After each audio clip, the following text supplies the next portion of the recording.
Hi guys, good morning. Happy Thursday everyone. Medyo makulimlim po rito. Ito na naman po ako sa pagluluto ng seafood at ang aking favorite na lutuin ay ang seafood na tahong na napakasimpleng lutuin. Yan lang po ang aking ginawa. Nagisa lang po ako ng sibuyas. And then tapos niyan, luya. Actually, ngayon po hindi ako maglalagay ng mga ibang gulay na katulad na ginagawa ko dati kapag nagluluto ako ng tahong. Nilalagyan ko ng spinach or ng broccoli.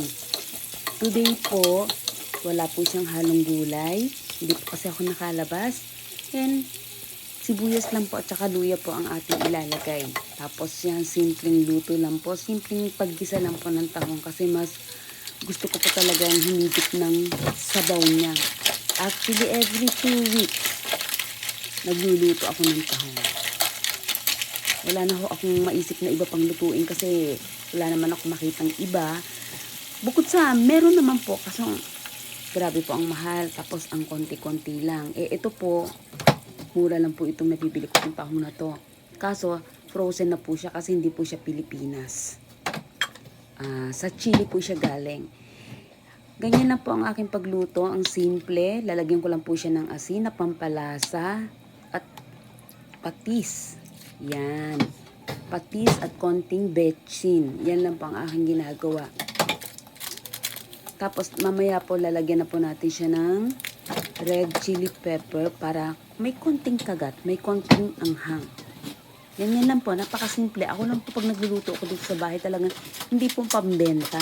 Sabi nila sa akin, magbenta daw ako, or ganon. Wala po kasi akong time. Time lang po akong magluto sa bahay ng madalian, pero wala po akong time magbahay-bahay, maglako ng aking ibibenta. Kasi hindi naman po ito Pilipinas para ilagay mo lang din sa labas at ibenta. Kailangan puntahan mo sila sa kanilang mga house. Ayan na po, kumulo na siya. Madali na lutuin ng tahong. 30 minutes, tapos na po yan.